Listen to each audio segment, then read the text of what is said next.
샬롬, 안녕하세요. 하나님의 마음을 전하는 소리입니다. 오늘 이 시간에는 예수님을 따라가는 길에서 우리가 멀리 해야 할 것들에 대해서 몇 가지 나누어 보고자 합니다. 이 말씀을 받을 때에 반드시 자기의 마음과 행실을 정직하게 점검하고 돌이키는 기회로 삼으시기를 권면드립니다. 먼저 술과 음란에 대해서 말씀을 나누겠습니다. 가장 중요한 것은 핑계대지 말아야 한다는 것입니다. 술에 관해서 일단 여러 번 술 취한 적이 있거나 술로 인해 실수한 적이 있는 사람은 술을 가까이 하면 안 된다는 것, 그리고 하나님께서 그 일을 기뻐하지 않으신다는 것을 알 것입니다. 그럼에도 성경에 직접적으로 술을 마시지 말라는 말은 없다거나 예수님도 포도주를 드셨다거나 이런 여러 가지 이유를 대면서 술을 마시는 것 자체는 괜찮다고 생각하며 계속 술을 마시고 있는 사람들은 자신의 중심을 돌아보기 바랍니다.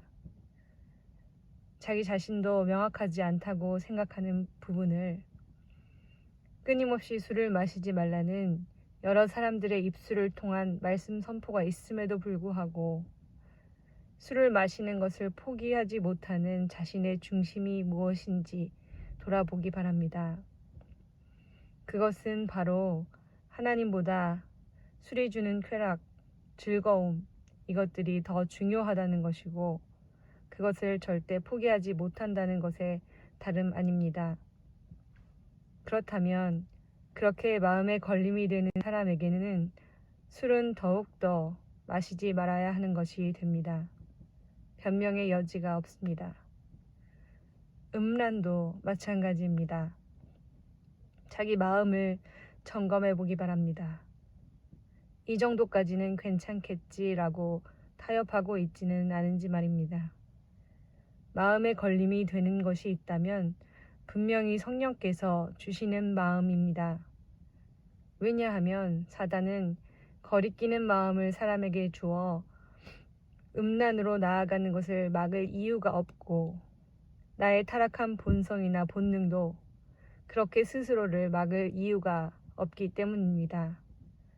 이런 거리끼는 마음이 있을 때는 분명히 끊어내야 합니다. 변명하지 않고 타협하지 않을 때 그 마음 중심을 주님께서 기뻐하십니다. 그런 마음으로 나아가다가 넘어지는 한이 있더라도 그 마음 중심은 확고하게 결단하여야 합니다. 그럴 때에야 회개도 할 수 있는 것이고 내 마음의 잣대가 비뚤어져 있는 상태에서는 회개조차도 어렵게 되는 것이기 때문입니다. 자신의 행동을 합리화하기 쉽습니다. 기준이 비뚤어져 있는 상태에서는 돌아올 가망조차 없을 수 있습니다.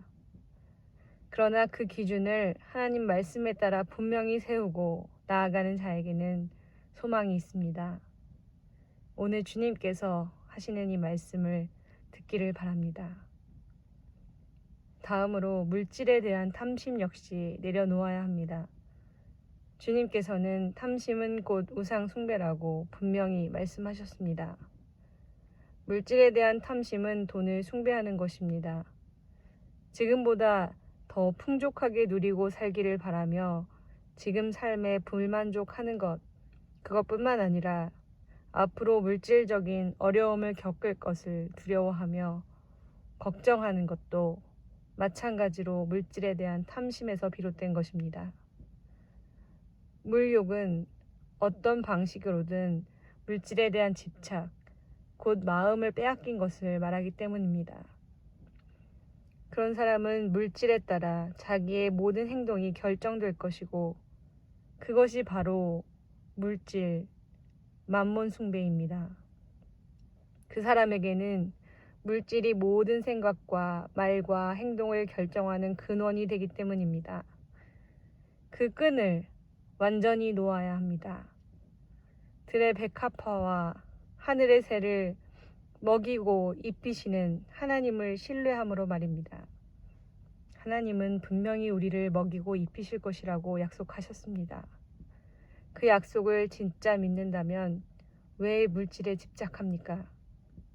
왜 그것을 삶의 중심에 놓고 있습니까? 아무리 길게 소유한들 이 땅을 떠날 때는 모두 놓아버릴 수밖에 없는 그 물질을 왜 그렇게 놓지 못하고 있습니까? 주님은 지금도 말씀하십니다. 그만 그 손을 놓으라고 말입니다. 그 마음을 물질에서 돌려 하나님의 나라와 그 의를 구하라고 말입니다. 또 하나, 스스로 경건하다 하는 사람들 중에도 수근수근하는 사람들이 많습니다. 뒤에서 남의 이야기하기를 좋아하는 것입니다. 그리고 이것에 그다지 가책을 느끼지도 않습니다. 그러나 이것도 분명히 주님께서는 사형에 해당하는 죄라고 분명히 말씀하셨습니다. 이것은 형제에게 앞에서 라가라고 욕하는 것과 크게 다를 바 없습니다.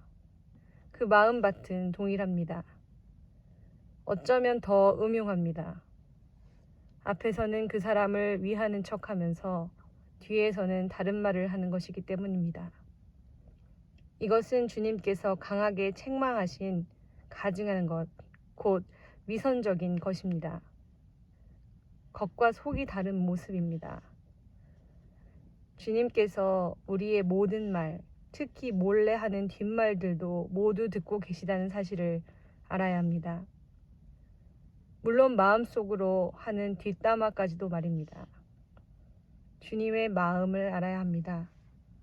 왜 이것을 금하셨는지, 우리가 주님 앞에 깨끗하게 서기를 바라시는 그 마음, 주님 닮기를 바라시는 그 마음을 헤아려야 합니다. 이 모든 하나님의 말씀은 아는 것이 아니라 실천하는 것이 중요합니다. 내가 특히 취약한 부분을 발견했다면 그 부분이 집중 훈련 대상이 될 것입니다. 어느 훈련이나 마찬가지입니다. 어떤 운동을 하더라도 자신에게 특히 취약하고 부족한 부분이 있기 마련입니다. 하나님은 우리를 향해 훈련이 필요한 모든 말씀을 성경에 기록해 두셨지만 개개인마다 자기에게 훈련이 더 필요한 부분을 발견하게 됩니다. 사단이 우리의 약점을 파고들어 유혹하고 시험에 들게 하듯이 반대로 우리는 그 부분을 알고 그에 대한 훈련을 집중하여야 합니다. 주님께서도 그 부분을 훈련시킬 상황과 사람들을 우리에게 허락하실 것이지만 우리 스스로도 그것을 알아야 합니다. 그리고 힘쓰고 애써야 합니다. 히브리서 12장 4절로 5절에서 너희가 죄와 싸우되 아직 피 흘리기까지는 대항치 아니하고 또 아들들에게 권하는 것 같이 너희에게 권면하신 말씀을 잊었도다 하신 그 주님의 말씀과 같이 그 권면의 말씀을 잊지 말고 죄와 피 흘리기까지 싸워야 합니다. 아버지의 마음으로 아들을 훈계하는 하나님의 심정을 헤아리기를 바랍니다. 죄와 피 흘리기까지 싸우기로 결단하며 나아가는 그 사람을 하나님께서 반드시 도우시고 힘을 주신다는 사실을 또한 기억하기 바랍니다. 마귀는 방해할 테지만 마귀가 아니라 하나님만 바라보며 나아가는 그 사람은 반드시 승리할 것입니다. 예수님이 이미 세상을 이기셨기 때문입니다. 함께 기도하시겠습니다. 사랑의 하나님 아버지, 우리의 연약함과 부족함을 모두 아시는 주님, 주님의 도우심을 구할 때 반드시 도와주시겠다 약속하신 주님, 주님의 그 약속을 믿으며 나아갑니다. 우리를 도우소서. 모든 것 감사드리며 예수님의 이름으로 기도드립니다. 아멘.